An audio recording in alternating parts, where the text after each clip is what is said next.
자, 주택가 부수 토지 임대 용역 적혀 있는 곳에는 자, 먼저 우리 주택의 면적, 사업용 건물의 면적이라고 적혀 있죠. 자, 우리 그 재화의 공급, 용역의 공급할 때는 그냥 주된 거래만 따랐는데, 자, 우리 주택은 면세고 건물에 대한 거는 과세죠. 그럼 우리 세법에서는 이 면세를 만든 취지가 명확하게 있죠. 얘는 일반적인 건 다 과세하겠다라는 거고, 얘를 만든 이유는 우리 최종 소비자들에게 그 부담을 줄여주려는 명확한 목적이 있기 때문에 우리는 면세 우선주의라는 게 있어요. 한마디로 면세를 무시하고 망가뜨리는 그런 일은 발생하지 않는다는 이야기예요. 자, 그럼 지금 여기에서 보실 때도 보면, 자, 여러분들이 생각하실 때 주택의 면적 임대에 대한 이야기예요. 주택의 임대는 면세죠. 그리고 그냥 일반 사업용 건물의 임대는 과세란 이야기예요. 그런데 주택이 더 크면 우리가 똑같이 임대를 하는데 주택도 있고 우리 상가도 있을 수 있겠죠. 그럼 주택이 더 크면 전부 다 면세를 적용하겠다는 거예요. 그런데 주택가 면적을 봤을 때 우리 주택가 면적이래. 주택가 우리 건물의 면적을 봤을 때 건물이 더 큰 거예요. 사업용 건물이. 그러면 전부 다 과세로 가는 게 아니라 그때는 안분하는 거예요. 건물 부분만 과세하고 주택 부분은 면세로 하겠다는 이야기예요. 그러면 면세를 좀 더 지켜주는 성향이라는 느낌이 드시죠? 그래서 면세를 과세로 전환 안 시킨다는 이야기예요. 근데 이제 과세를 면세로는 전환시켜주는 이걸 이제 면세 우선주의라는 표현을 사용을 해요. 자, 그럼 우리 다음 페이지 넘기시면 부동산 임대 공급에 대한 부가가치세 과세 여부 적혀 있죠. 자, 우리 동그라미 1번으로 적혀 있는 것만 가지고 먼저 기준을 잡으셔야 돼요. 자, 공급은 토지의 공급은 과세고, 그리고 우리 죄송해요. 건물의 공급은 과세고 토지의 공급은 면세다. 그죠? 근데 임대는 토지든 건물이든 그냥 부동산 임대예요. 그래서 원칙은 둘 다 과세를 하는 거예요. 그래서 공급하고 임대 봤을 때 원칙으로만 다 따지면 토지의 공급만 면세고 나머지는 다 과세인 게 원칙인 거예요. 그런데 이제 주택에 대해서 예외 사항들이 깔려 있는 거예요. 그럼 건물의 공급에서도 국민주택 규모 85제곱미터 이하는 면세를 해주는 거고, 우리 임대에서도 주택의 임대, 우리 9억 이상의 고가 주택을 제외한 주택의 임대도 우리는 면세를 해주는 거고, 그럼 토지의 임대는 거의 많은 게 아니라 우리 집 앞마당이라고 이제 표현했던 거 있죠. 그거는 면세로 한다. 그럼 주택에 관련된 것들만 예외 사항으로 면세를 걸어 놓은 거지. 그럼 나머지는 원칙적으로는 다 과세라고 보시면 되겠죠. 그래서 부동산 임대는 다 과세 거래가 원칙이다라고 생각을 하시면서 우리 토지만 공급하는 게 면세다 이렇게 생각하시면 돼요. 자, 이제 영세율과 면세 적혀 있는 거 뭐 내용들 잘 아실 거니까 이 부분만 볼게요. 자, 영세율 제도는 마지막 줄에 완전 면세 제도다. 왜 완전 면세 제도라고 이야기하는지 이해가시죠? 국가가 받았던 걸 전부 다 돌려줘 버려서 국가가 이 부가가치세를 다 포기해 버리잖아요. 그런데 면세 제도는 제일 마지막에 보시면 부분 면세 혹은 불완전 면세라고 표현하는 게 과세 사업자 부분에서 받았던 걸 돌려주지 않고 자기들이 가지고 가버리죠. 그렇기 때문에 얘는 우리 부분 면세다라는 표현을 사용하게 되는 거예요. 자, 그럼 이제 233페이지에 과세 표준을 가지고 봅시다.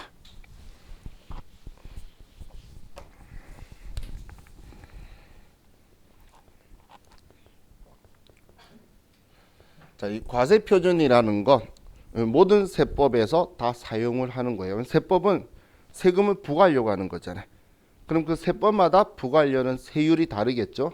그래서 이 과세 표준이라는 건 우리 세법마다 다 존재를 하는데, 얘는 세법마다의 세율을 부과하여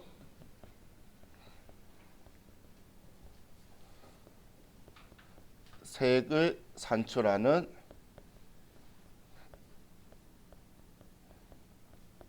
대상 금액을 우리는 과세 표준이다라고 할 거예요. 우리 부가가치세법에서는 10%나 0%의 세율을 부과할 금액, 우리 소득세법에서는 우리 누진 세율들 있죠. 6%, 15%그 세율을 부과할 금액. 법인세에서는 10%, 20%, 22%를 부과할 금액. 그럼 그 세율을 곱하기 바로 직전 금액이 과세표준인 거예요.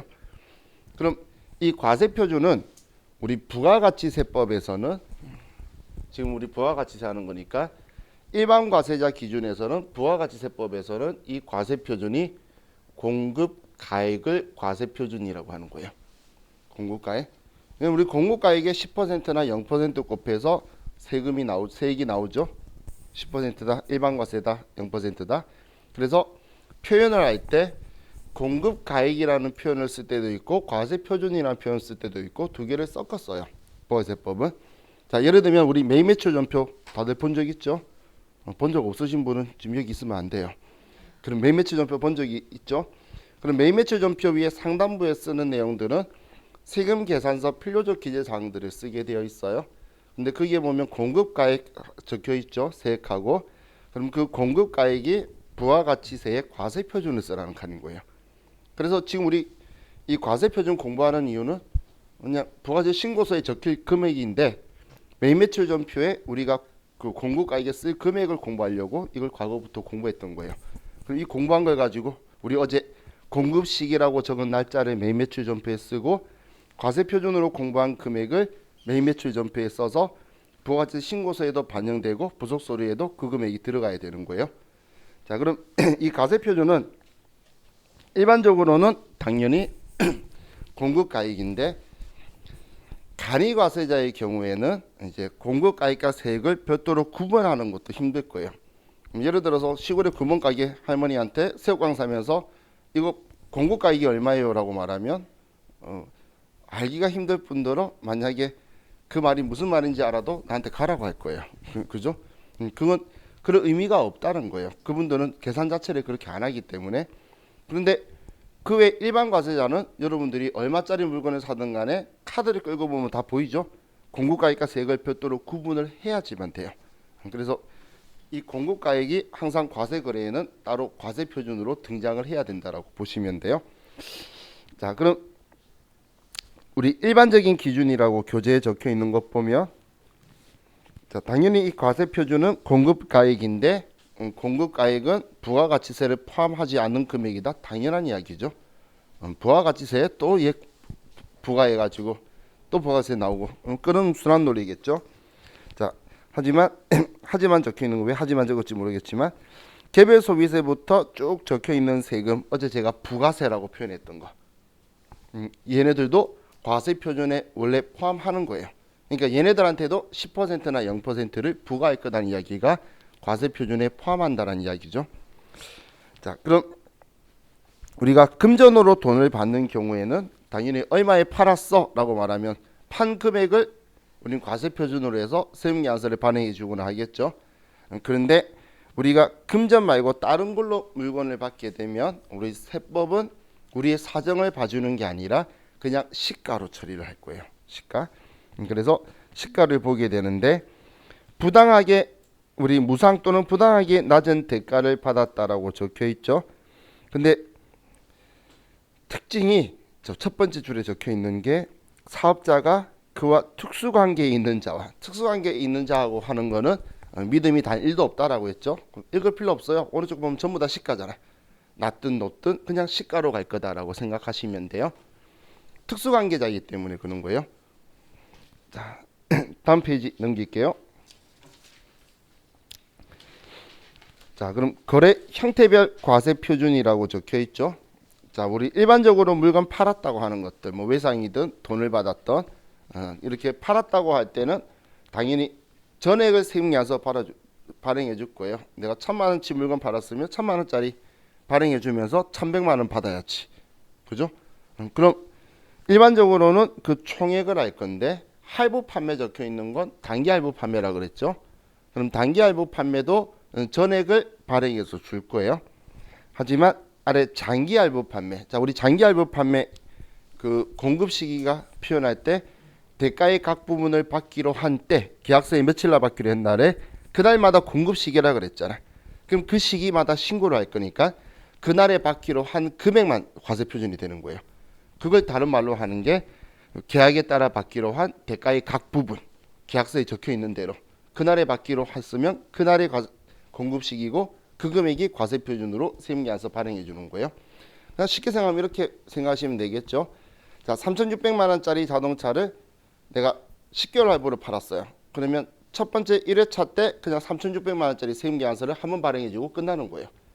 회계상으로는 아래 1차 할부금만 받고 이제 2차부터는 일반 전표에 계속 들어오는 거고, 그런데 우리 장기 할부 판매에서 36개월 할부로 3,600만 원짜리 자동차를 팔았어요. 그러면 매달 36번 세무계산서 발행해 주는데, 그럼 36개월 할부했으면 100만 원씩 36번 받을 거죠. 그럼 100만 원짜리 세무계산서를 36번 날릴 거란 이야기예요. 그게 지금 이 이야기다라고 보시면 돼요. 또 3번에 완성도 기준 지급, 중간 지급 조건부.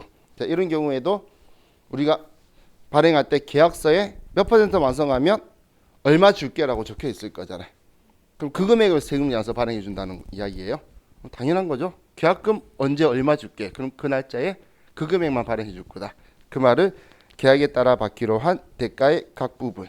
자, 그런데 우리가 외화로 거래를 할 때가 있겠죠.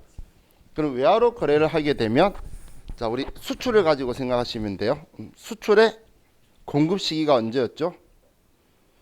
선적일이었죠. 그러면 선적일 날 공급 시기이기 때문에 어떤 상황이 되든 간에 원화로 계산을 해서 신고를 해야 돼요. 우리는 외화로 신고를 하는 게 아니에요. 그러면 원화로 신고를 할 거기 때문에 외화 거래에 대해서는, 외화 거래는 원칙은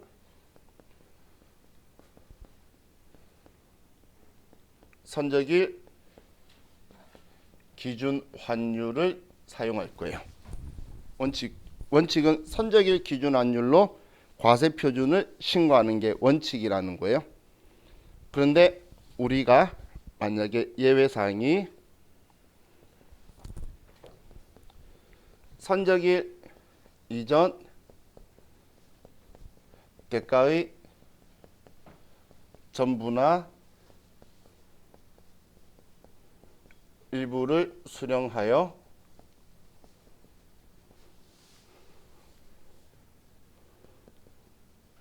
원화로 환가시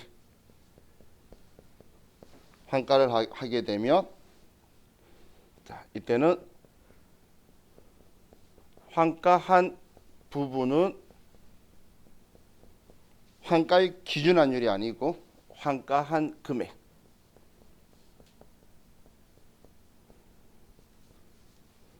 그리고 나머지는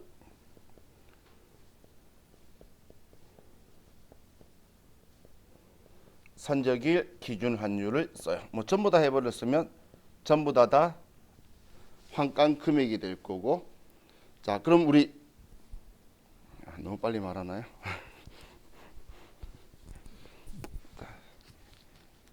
가렵지. 어제보다 나은 것 같죠? 어제는 너무 작아서 애가 그랬는데 어제 거보단 커요. 아는 형님이 3번 군포 뭐 어디에서 이걸 만들어요. KF94. 그래서 그 형님이 믿어야 될지 모르겠지만 두 개를 가져오면서 얘가 94 막 인정받은 거, 얘는 인정받기 직전 거, 우리는 쓸데없이 그 인정받으면 돈이 얼마 올라가니까 이거 줄게 믿고 받았는데 똑같더라고 선생님. 이게 그 인증 마크 안 찍혀 있는 것들을 보면 그게 제가 찍으면 돈이 얼마가 나가야 된대요. 94가. 자, 그럼 지금 무슨 이야기인지 이해가시죠? 그럼 지금 여기에서 여러분들이 중요하게 생각해야 되는 게 원화로 환가를 한 경우에요. 환가 안 하면 돈 받았다더라도 전부 다 선적일 기준 환율이에요. 또 우리는 환가 한 부분만, 일부만 환가할 수 있겠죠. 받았는데 그럼 그 환가 부분만 전부 다 할 수도 있고, 근데 이때 중요한 건 환가한 금액이기 때문에 환가 환율을 알려주는 건 상관없는데, 문제에서 뭐 환가의 기준 환율 주면 정보가 그거밖에 없어서 어쩔 수 없지만 기준 환율을 줄 수도 있고 대고객 외국한 매입률을 줄 수도 있잖아. 그럼 우리는 기준 환율로 환가할 수 있나요? 못하죠. 그러면 환가 금액이기 때문에 대고객 외국한 매입률로 계산을 해야 되겠죠. 환가 부분에 대해서는 인하는 모르기 때문에 기준 환율 그때 은행이 우리한테 외화를 살 때 얼마에 살지 우리가 어떻게 알아? 그죠? 그렇기 때문에 이건 기준 환율로 쓰는 거지만 환가 한 부분에 대해서는 대고객 외국한 매입률 그러니까 환율을 준다면 그게 될 거란 이야기예요. 금액을 주면 금액을 쓸 거고. 자, 여기서 여러분들이 실수하시면 안 되는 게 지금 우리가 하고 있는 게 회계인가요? 부가가치세법이잖아요. 부가가치세법의 과세표준 이야기하는 거죠. 자, 그럼 우리 참고로 수익 인식하는 거에서는 얘는 뭐 환가했다 안 했다 이런 거 없어요. 얘는 원칙은 무조건 선적일 기준 환율이 원칙이에요. 뭐 환가했다 안 했다 그런 거 기준 없어요. 지금 제가 수익 인식이라 말한 건 메인 매출 전표의 아래에 제품 매출 수익 금액. 그럼 위에 과세 표준은 환가했으니까 바뀔 수 있겠지만 이렇게 계산했는데 컴퓨터는 우리 도와준다고 그냥 그 금액을 주겠죠. 아래쪽에. 하지만 우리가 그 금액을 그럼 선적일 기준 환율로 계산해서 바꿔줘야 된다는 이야기예요. 그래서 예, 기억하셔야 돼요. 세부이고 시험에는 교묘하게 맞춰놨어요. 그래서 못 볼 건데 세무이고 시험에서는 다른 걸 많이 보시게 될 거예요. 자, 그리고 이때 예외가 있는데 예외가 시험 문제 지문에서 부가가치세법 과세표준으로 처리하라고 하는 경우가 있어요. 처리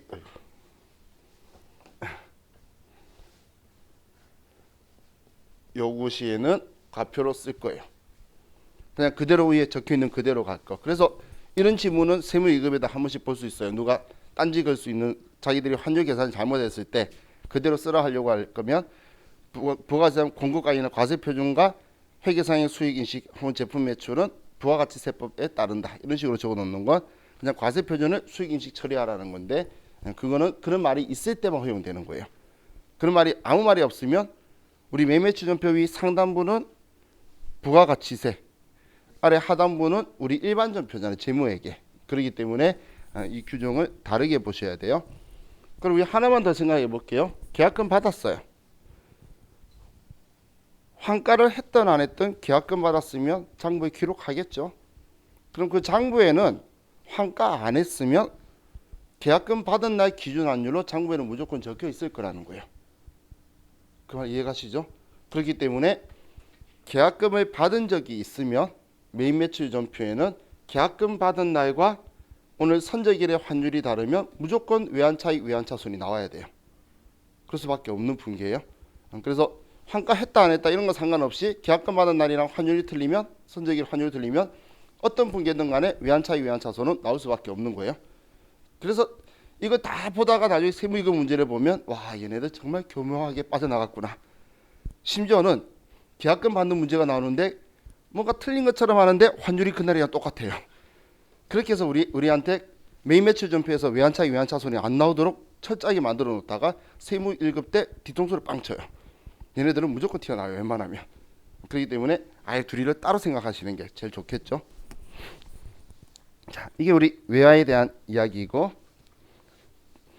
자 이제 수입 제화에 대한 과세 표준. 수입 제화 과세 표준은 어제 제가 한번 설명을 했었었죠. 그럼 우리 세관장이 우리한테 수입하는 사업자든 개인한테 거래 징수해 가지고 원래 원칙대로 하면 세관장한테 우리가 주면 세관장이 국세청 이제 한테 납부해 주는 거예요. 대리 납부. 원래 그런 원리로 되어 있어요. 그럼 이 과세 표준은 제가 관세를 부과하는 과세 표준을 과세 가격이라고 한다 했죠. 거기에 각종 세금들을 다 더한 거에 10%. 그냥 부가가치세는 부가세를 다 과세한다라고 생각하면 뭐 얘는 당연한 이야기가 되겠죠. 자, 그럼 과세 표준에서 포함되는 것, 포함되지 않는 것, 공제하지 않는 것. 자, 이걸 가지고 보면 자, 과세 표준에 포함된다는 건 우리가 세금양서 발행할 때 같은 가치 금액을 넣어서 발행해 줘라는 거예요. 자, 연불 판매 또는 할부 판매의 이자 상당에 얘는 연불 이자를 이야기하는 거죠. 우리가 물건을 할부로 구매를 하면 한 달에 얼마씩 달라고 이야기할 거잖아요. 그럼 그 금액에는 당연히 이자가 들어가 있겠죠. 근데 그 이자도 따로 빼지 말고, 왜냐면 그냥 이자는 원래 금융이기 때문에 면세야 돼요. 근데 그걸 따로 빼내고 있는 그런 짓 하는 거 본 적도 없죠. 과세 표준을 그냥 포함하라 하기 때문에 그냥 빼는 거예요. 여러분들이 여기서 오해하시면 안 되는 게, 연체 이자는 포함시키는 거 아니에요. 내가 늦었다고 해서 또 세금계산서 그것까지 포함해서 발행 안 해주죠. 연체 이자가 아니고 얘는 연불 이자. 우리 그 원금하고 같이 있는 일부인 이자는 그 극소수겠죠. 물건 100만 원짜리 사는데 이자가 900일 리는 없잖아. 그렇기 때문에 일부니까 이제 그거에 대해서 이제 우리가 과세 표준에 그대로 넣어둔다는 말은 세금계산서 발행할 때 금액이 있어서 10% 같이 과세할 거란 이야기예요. 다음 동그라미 2번 3번은 대가의 일부를 받는 거 있죠. 일단 내가 돈 받았잖아, 대가로. 그럼 전부 다 과세 그래요. 그럼 상대방은 대가로 뭔가를 더 챙겨줬는데 부가가치세가 나왔어요. 슬퍼해야 되나요? 아니죠. 과세 사업에 쓰면 자기는 그걸 주고 돌려받으면 되니까 슬퍼할 필요 없어요. 그럼 누가 슬퍼해야 돼? 우리가 슬퍼해야지. 그 돈은 결국은 우리가 부담하는 거잖아요. 그죠? 결국은 우리가 재정 소비하기 때문에 사업자의 단계에서는 얘가 과세된다고 해서 슬퍼하거나 그럴 필요는 없는 것들이에요.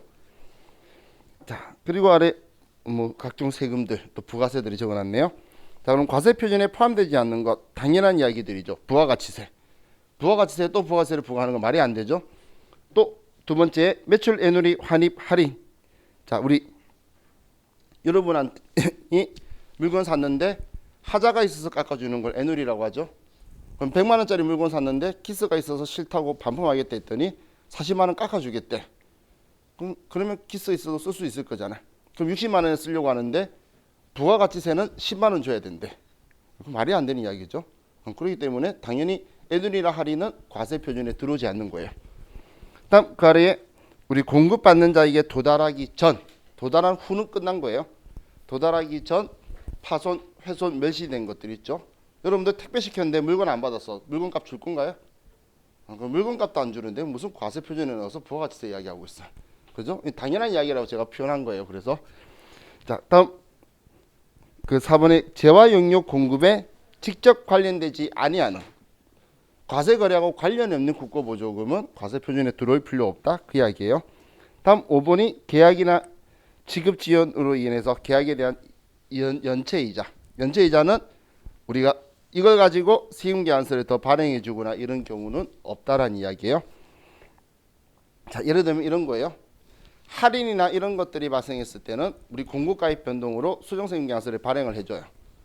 그럼 과세 표준에 포함 안 시킬 거이기 때문에 마이너스를 해서 발행을 해주는데, 연체 이자가 발생했다고 해서 우리 그 더하는 것도 공급가입 변동으로 더하기도 하고 빼기도 하는 거예요. 왜냐면 물가가 상승해가지고 운임료가 많아서 상승하는 것도 수정세금에서 발행하는데, 이자가 연체 이자 늦게 줬다고 또 수정세금에서 발행하는 일은 없죠. 그렇게 그냥 생각을 하시면 돼요. 그래서 얘는 과세 표준에 들어가지 않는 거고. 다음 235페이지의 6번 반환 조건 포장 용기 및 반환 보조금. 이거 우리 술 박스 생각하시면 되죠. 그 플라스틱 박스 가지고 음식점이나 술집에 술 납품할 때 술값에 10%를 부과하는 거지. 그 박스 가격도 10% 부과하지 않잖아요. 박스는 반환 조건으로 하는 거죠. 그거 이야기하는 거예요. 다음 7번에 그 용역의 대가가 봉사료하고 구분 기재되어 있는 것들 있죠. 우리 그 제주도만 제외하고, 제주도는 이상한 나라이기 때문에 거기는 좀 특이하게 적혀 있는데, 거기를 제외한 우리 육지 여기는 그 공급 대가까지 금액이 나오고 그리고 봉사료가 따로 나오고 그래요. 그럼 그 봉사료는 우리는 부가가치세가 포함되는 게 아니에요. 그래서 공급 대가가 나오고라고 제가 표현한 거는, 우리가 물건 커피 마시면 커피 값에 10% 부과해서 커피 공급 대가가 나오고 거기에 봉사료 붙고 그래서 합계 금액이 나오는 거예요.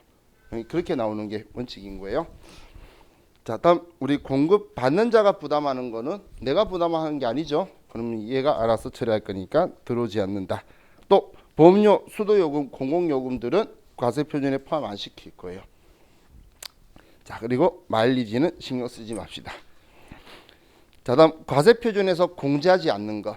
자, 과세 표준에서 공제하지 않는다는 건 빼지 말고 그대로 넣어두란 이야기죠. 그럼 그대로 넣어주는 게 첫 번째가 대손금이 있네요. 자, 대손금은 우리 대손 세액 공제를 해줄 거죠. 그러면 세금계산서 받았던 게 만약에 대손 당했으면 우리 부가세 신고서에 집어넣고 세금에서 빼야 제로가 되는 거지. 위에 세금계산서 받은 것도 신고 안 하고 빼버리고 아래서 세액 공제 받으면 이중으로 뺀 거잖아요. 그래서 빼지 말고 그대로 넣어두란 이야기예요. 근데 괄호는 왜 적어놨는지 모르겠는데 틀리게 적어놨죠. 그죠? 몇 년이죠 지금? 채권 성립일로부터 10년으로 바뀌었죠. 채권 성립일로부터 10년 이내 확정신고 기간까지 하는 건데 지금 여기서 안 적어도 되는데 쓸데없이 적어서 틀리고 있어요. 그죠? 지금 여기서 필요한 게 아닌데. 자, 다음 우리 장려금, 판매 장려금 있죠? 우리 판매 장려금 우리가 물건을 이제 그 물건 파는 업체들한테 이렇게 줘요. 근데 제가 물건을 잘 팔은 거야. 그럼 많이 팔면 우리가 돈을 좀 더 보너스 더 줄 수 있겠죠? 그런 것들을 이야기하는 거예요. 그럼 그거 줄 때도 우리는 과세 표준에 포함해 가지고 세금계산서 발행하는 거예요. 그런 식으로 되는 거예요. 자, 그런데 만약에 물건으로 주면, 그렇죠? 물건으로 주게 되면 사업상 증여가 돼서 간주 공급이 되죠. 판매 장려금을 물품으로 지급하면 간주 공급이 되는 거고, 돈으로 주면 그냥 과세 표준에 포함되어 있다라고 보시면 돼요. 자, 다음 하자보증금. 얘도 하자보증금은 뭐 미래를 위해서 두는 거죠. 얘도 과세 표준에 넣어둔다는 이야기예요. 우리 하자보증 충당 부채 이런 것들을 설정을 해도요. 그럼 얘도 우리는 과세 표준에 포함이 된다. 자, 그럼 과세 표준 계산 특례를 가지고 보면, 자, 이건 너무 진지하게 볼 필요는 없어요. 왜냐면 한 2, 3년에 한 번 이론에서 언급할까 말까 하는 거니까. 자, 우리 공통사용 재화를 공급하는 경우. 자, 우리 지금까지 생각 한 번도 안 해본 역발상이에요. 우리는 물건을 사왔는데 공통으로 쓰는 경우에 공제받을까 말까 이야기하고 있었잖아요. 지금 이제 공통으로 쓰던 애를 팔면 얼마의 부가세를 받을 것이냐. 그럼 이제 역으로 이야기를 하는 거예요. 자, 그럼 우리 이번에는 거꾸로 그럼 우리가 물건 팔 때 부가세를 받아야 될 거잖아요. 그러면 과세 비율을 알아야 되겠죠. 지금 무슨 말인지 이해가시나요? 우리가 과세로 팔아야 될 부분은 부가세 받고 면세로 한 부분은 공제 안 받은 거니까 부가세 받을 필요가 없겠죠. 그래서 거꾸로 과세 비율을 구할 거예요. 과세 비율 구하는 거는 분자에 과세를 넣으면 과세 비율이고 면세를 넣으면 면세 비율이에요. 그럼 간단하죠. 그래서 우리 당 재화의 공급가액분의 총 공급가액분의 위에 과세 공급가액 적혀 있는 거예요. 그래서 과세 비율 구하기 위해서. 그럼 이 금액만큼을 우리는 부가가치세를 부과해야 되겠죠. 그래서 상대방 입장에서도 상대방보다 내 입장이죠. 과세 비율 부분에 있는 것만큼은 부가세를 거래 징수해야지, 아니면 내가 물려야 되잖아. 뭐 상대방은 제가 항상 슬퍼할 필요 없다라고 이야기하죠. 그거 주고 돌려받으면 될 거니까 이렇게 부담하는 거 아니에요. 자, 지금 이걸 이야기하는 거예요. 자, 다음 안분계산 생략이라고 있죠, 아래에. 자, 우리 안분계산에 대해서는 숫자 5라임이 있어요. 5라임이라고 말하는 게, 자, 우리 공급가액을 이제 과세 표준으로 한다라는 말은 안분계산 안 하고 그냥 전부 다 과세로 보겠다라는 표현인 건데, 직전 과세 기간의 총 공급가액 중에서 면세가 5% 미만이라면, 면세가 비율이 너무 작죠. 그럼 이걸 뭘 굳이 안분해서 과세 비율 따지니, 그냥 전부 다 과세지, 이런 이야기예요. 자, 다음 페이지 넘기면, 그런데 만약에 5% 미만이지만 공급가액이 5천만 원이 넘어가면 금액 크죠. 그럼 5% 미만이라도 금액 클 거잖아요. 그러면 한다는 이야기야, 안분계산. 지금 얘 우리 공제받지 못한 매입세액에 공통 매입세액 정산 안분하고 정산할 때 그때 세액이 얼마면 했죠? 5% 이하 차이 나더라도 공통 매입세액이 500만 원 차이 나면 하는 거였죠. 그거예요. 얘는 근데 과세 표준이니까 5천인 거야. 그때는 세액으로 이야기하니까 500인 거고, 얘는 공급가 이야기하니까 5천인 거예요. 다 같은 그거예요. 자, 그리고 우리 공급가액이 50만 원 적혀있는데 세액이 얼마죠? 5만 원이잖아요. 그래서 우리 그때 안분할 때 면세 비율이 5% 이상 면세 비율이 5%가 되다 하더라도 매입세액이 5만 원 이하면 안 하잖아요. 그게 지금 여기에 50만 원으로 적혀 있는 거예요. 걔 공 하나 붙으니까 뭔가 큰 것 같은데 걔랑 같은 이야기인 거예요. 자, 그리고 뭐 신규로 사업 개시해서 우리 직전 기간에 면세 비율 처리할 일게 없는 경우에 우리는 안 한다는 이야기예요. 그냥 과세 안 한다는 말은 전부 다 과세하겠다, 이런 이야기가 지금 얘예요. 자, 그럼 이제 여러분들이 처음 보는 표현이 하나가 있는데, 토지하고 건물을 일괄 공급할 때, 자, 이게 무슨 이야기냐면, 자, 여러분들이 건물이든 회사가 집이든 뭔가를 팔아요. 그럼 상대방하고 계약할 때 건물값 얼마고 땅값 얼마예요, 이렇게 쓰면서 실제로 거래하나요? 그렇게 안 하죠. 그럼 전체가 얼마입니다라고 했어요. 근데 우리는 장부에도 그렇고 건물하고 토지가 다 따로따로 장부에 적혀 있을 거예요. 회계상에도 따로 적혀 있고 세법에서도 그걸 다르게 취급하고 있어요. 회계는 감가상각하고 안 하고, 세법은 과세면세고, 이것 때문에 얘 둘이 따로 관리하고 있는데, 그럼 우리가 팔았을 때도 따로따로 볼 거라는 거예요.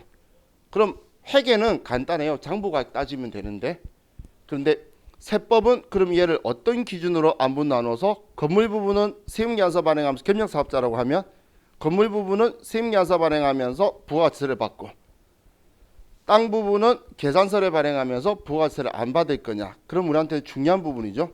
그럼 이걸 뭘로 계산을 할 거냐라는 건데, 제가 처음 본 부분이라고 말한 이유가 이건 중요한 거예요. 그래서 감정가액의 원칙이에요. 이건 중요한 부분이기 때문에 계산하는 게 감정가액으로 하는 게 원칙이에요. 이런 표현 처음 들어봤잖아. 감정가액으로 계산해라, 그죠?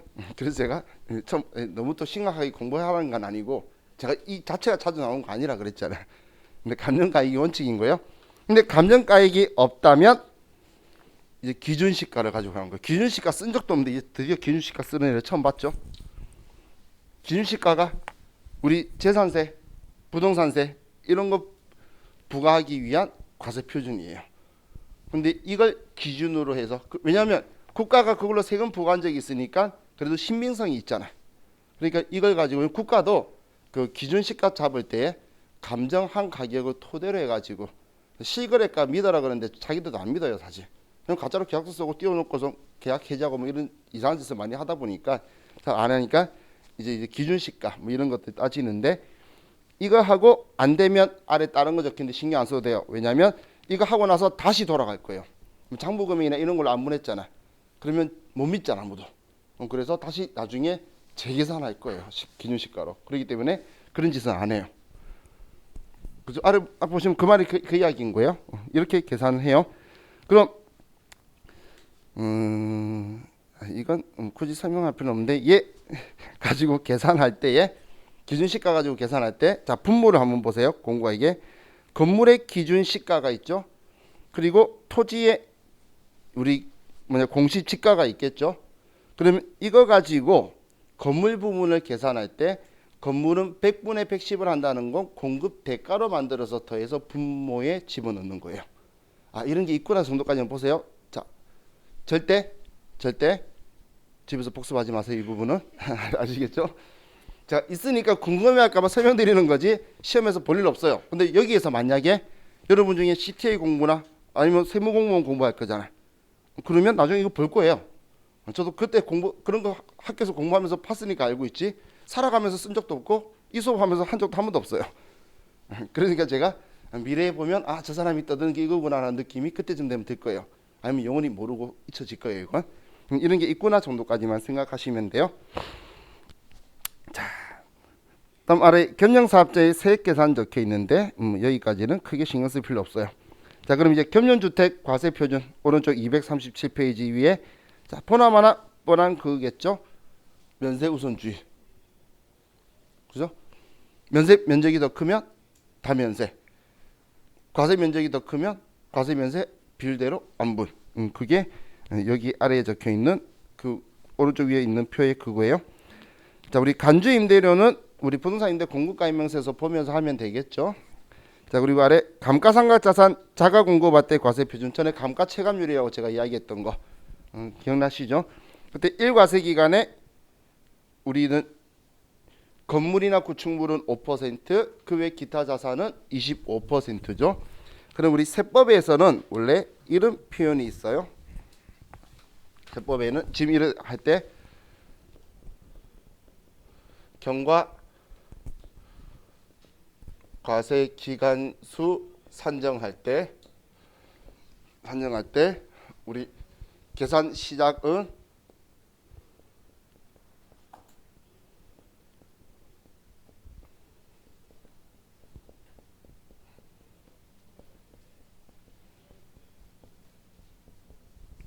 계산 시작하는 경과 과세기간 수를 계산하는 시작 일자는 과세기간 개시일로부터 세는 거예요.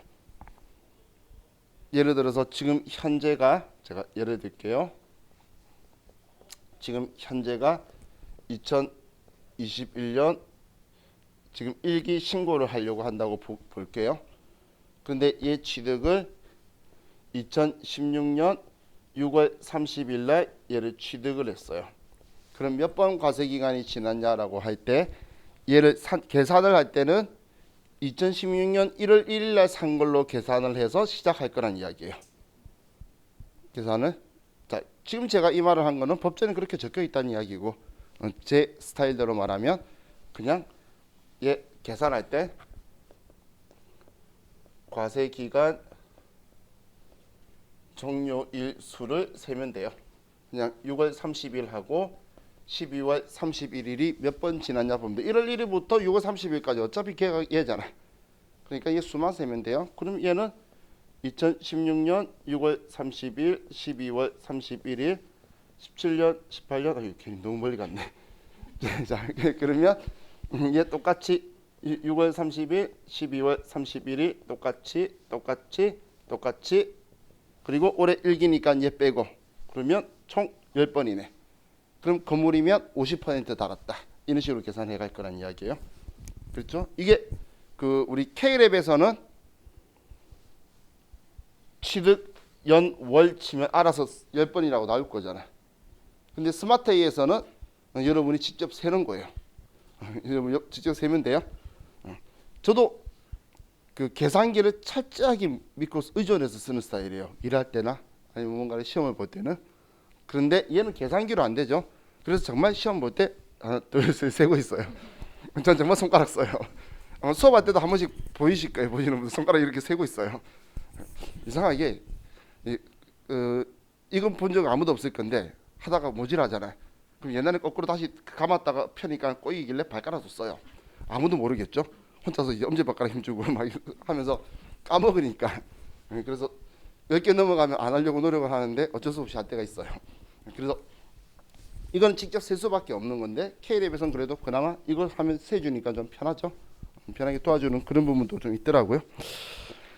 자, 다음 우리 그럼 이 책의 내용에서 얘가 무슨 내용인지는 이해가시죠? 자, 당연히 지금 여기에 우리가 과세표준 그 계산할 때는 이때 고정자산 이야기할 때 그냥 취득시 재비용은 제외하는 거예요.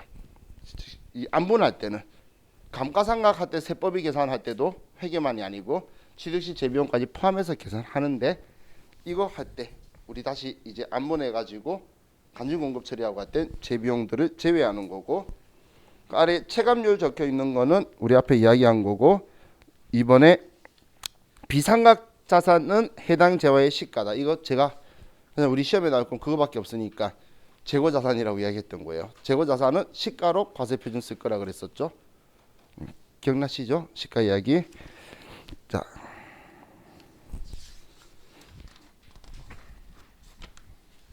이제 다음 페이지 넘겨서 자, 거래징수와 세금계산서.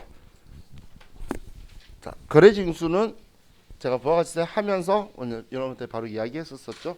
우리는 과세 거래하면서 매출자가 자기가 물건을 판 가격의 10%를 우리는 징수해야 되는 걸 거래징수다라고 하는 거예요.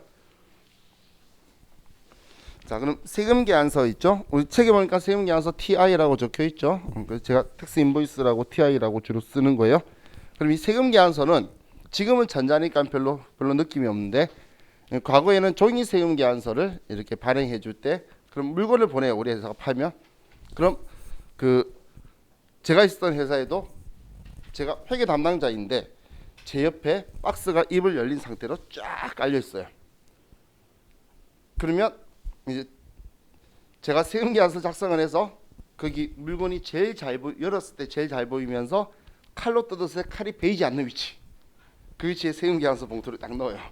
그리고 살짝 붙여놓고, 그리고 뚜껑을 닫아서 위에 아주 크게 우리 그 매직 중에서 그 각져 있는 큰 거 있죠, 거기다가 세금계산서 제중 동그라미 빡 쳐놔요. 그러면 그 사람들도 세금계산서가 있다는 걸 알고 그 자를 수 있는 그 부분만 자르지 기 있는 쪽은 손 안 대요. 왜냐면 잘못하면 서로 껄끄러울 수도 있는데 또 보내주세요 해야 되잖아. 그래서 그렇게 보내주면 그 종이를 딱 열었죠. 열었을 때에 당연히 우리 그 아래 항목 쓰는 거 있잖아. 그 항목에 수량 단가를 다 쓰는 게 상대방한테 내가 이런 물건 보냈으니까 확인하십시오라고 하는 송장의 역할도 걔가 하는 거예요. 그래서 지금 우리 세금계산서의 기능에서 송장의 역할도 적혀 있고, 그리고 상대방이 받았을 때 자기 돈 보냈잖아. 그럼 당연히 그때 당시에는 예의상 받았으면 영수에 쓰고 받아야 되면은 청구에다 동그라미를 정확하게 해줘야 기본 예의인 거예요. 돈 받았는데 청구로 보내면 상대방이 기분이 좀 안 좋을 수도 있고 확인 전화도 와요. 그렇기 때문에 여기 이제 영수의 역할도 얘가 된다라는 이야기예요. 그리고 우리 그 영세한 사업자들한테는 세금계산서 받게 되면 다른 기장이나 이런 거 안 해도 얘가 받은 걸 관리하고 있는 것만으로도 기장을 한 거에 대한 역할을 전부 다 인정해 준다는 이야기예요. 그리고 뭐 당연히 다른 세법에서도 세금계산서를 무시하지는 않겠죠. 법인세법이 신용카드를 암만 사랑한다지만 그래도 세금계산서를 버리질 않아요. 대신 부가가치세법만큼 존중하지는 않지만, 그럼 세금계산서가 일반 거래에 쉽게 오갈 수는 없잖아. 신용카드는 모든 사업자들이 돈 벌고 움직이는 거 다 알 수 있기 때문에 부가가치세법을 제외한 나머지 세법은 지금 현재 신용카드 사랑에 빠져 있어요. 걔가 말해줘야 얘가 얼마 팔았다는 거 다 알거든. 지금 현재 여러분들이 카드 쓰기 때문에 그렇게 된 거예요. 저도 당연히 잘 쓰고 있고, 그죠? 자, 그럼 우리 239페이지에 세금계산서 종류에서 왜 이렇게 저거는 분리해둔지 모르겠지만, 자, 과세사업자에 뭐 일반 과세자 적혀 있는데 일반적으로는 세금 계산서를 발급할 수가 있겠죠. 당연히 발급해야 돼요. 그런데 소매업 등 영위하는 사업자에 영수증 등 적혀 있는데, 이 소매업 하는 사업자 중에서는 세금 계산서를 처음부터 발급할 의무는 없는 사업자가 있고, 하지만 상대방이 사업자 등록증을 저한테 제시하면 세금 계산서를 발행해 줘야 되는 그런 사업자들이 있는 반면에, 과세사업자인데도 일반 과세사업자인데도 세금 계산서를 발급을 할 수 없는 사업자의 형태도 있고, 그리고 간이과세자는 세금 계산서를 발급할 수 없는 사업자죠. 그래서 제가 왜 이렇게 표현했는지 모르겠지만 정말 루프하게 표현을 해뒀죠. 자, 그리고 그 아래 세관장은 자기만 발행할 수 있고 자기가 할 수 있는 것도 이거밖에 없고 수입세금 계산서.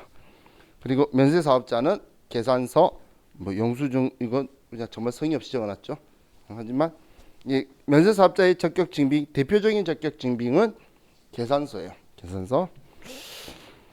자, 이제 우리 쉬었다가 이제 세금계산서 이런 것도 보고 나서 컴퓨터도 볼 예정이니까 이제 우리 쉬는 시간 동안 컴퓨터 켜시면서 뭐 지금은 당장 꼭 안 해도 되는데 이제 가급적이면 어드미니스트레이터 이걸로 가고, 혹시 자리가 바뀌셔서 데이터가 안 들어 있으신 분은 우리 그 D 드라이브에 데이터 설치했던 거 있죠. 그리고 회사 코드 재생서 그거 할 수 있게 제가 거기 폴더 여기에 전에